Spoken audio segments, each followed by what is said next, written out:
We are continuing our journey through the major arcana, but we're reaching the end, and we're going to cycle a second time.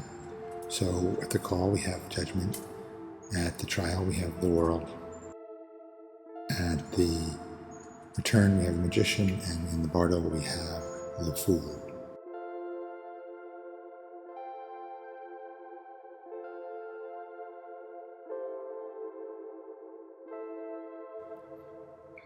So when we look at the lines that are connected, there's a vertical between 6 and 10, 6 to 9 and 9 to 10, or from 10 to 9, 9 to 6. And then we also have two horizontals between 2 and 3, and 4 and 5.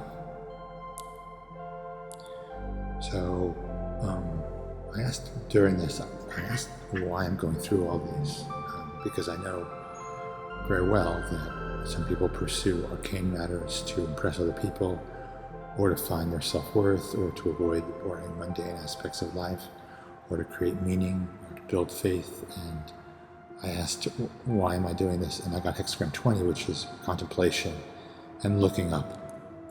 So our first card at the call is judgment, and that's connecting sphere 6 and 9. 6 is balance, 9 is imagination. And so if we don't have a balanced imagination, then we are going to inflate positivity or inflate negativity. We're going to condemn something we shouldn't condemn. We're going to praise something we shouldn't praise. The call is also what we consider the rebirth, the spring, the dawn. And so we're coming out of the Bardo, out of the darkness, out of the winter, out of the night. And there can feel like there's a judgment, because although we have negative connotations with night, winter, pure yin, actually it's a state of unity and no boundaries, no direction. So when we enter time, space and time with direction and boundaries and obstacles, and frustrations and emotions and things that we can't control or understand, there can be a feeling that we've been judged, or we can judge what we're seeing around us. Then at the trial we have the world. Again, this is linking wisdom, creativity, kind of creation with understanding and receptivity, kind of awareness of it. So you can look at thought or inspiration as two. It's much more subtle and universal, cosmic, but that's something coming into being, and then we receive it. We process what it is that's occurring. If you don't have sphere 3, then there's creativity but nobody to perceive it. And then the magician is doing a similar balancing act between the two sides of the tree of life, but this time it's having to do with mercy, kindness, purpose, so making something happen, and then understanding limits. If a magician or a juggler doesn't understand limits, then they're going to drop the ball, or they're going to overstep. They're going to just inflate the ego, which sets us up for understanding the world card, which we'll talk a lot about.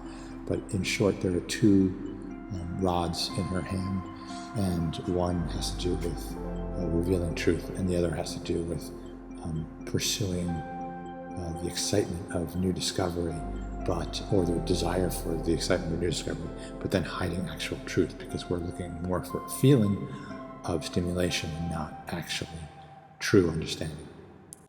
And then in the Bardo, we have, at least in this configuration, we have the Fool, and the Fool is linking the imagination with what manifests. And so a fool can go two ways. One is a fool can be silly in an uneducated or unwise way and fall off a cliff, but a fool could also be silly in a full of faith and crazy wisdom and accepting what is happening. So again, call, judgment, trial, the world, return, the magician, Bardo, the fool, hexagram 1, which is creative, the truth. And so the question was, what blocks or helps link these different spheres together? So truth, the creative, the key. And again, this word creative keeps coming up here. That relates to sphere 2. But judgment is linking spheres 6 and 9. So in any case, that's important to have that access to the creative. The spring, the dawn, is the moment of creativity, is the beginning. but then we enter the world. And that, we got hexagram 28, which is great exceeding the great, surpassing critical mass. So that's when things are manifesting. And again, we're going to talk a lot about the world card soon. And then we have augmenting, increase, beneficial, and useful for hexagram 42. And so the magician is trying to augment or increase. All four suits of the tarot are there on the table, and he's holding that same rod that you see her holding.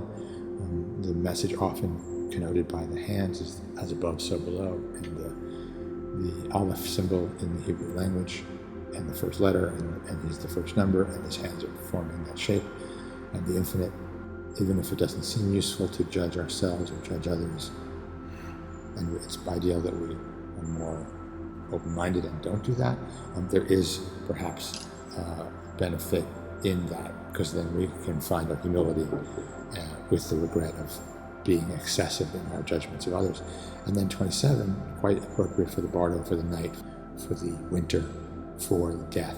It's swallowing, corners of the mouth providing nourishment, jaws, comfort, security.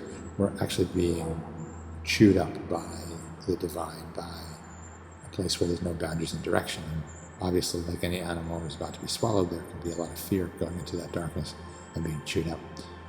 But is there actual comfort and security and nourishment to be found there? And so by arranging the cards this way, again, I can't say this was totally free will. By inverting the magician and the fool, we have the two cards in the upper right linking the horizontal lines on the tree, and the two cards on the lower left linking the vertical. So like a double vertical from all the way from 6 down to the manifestation.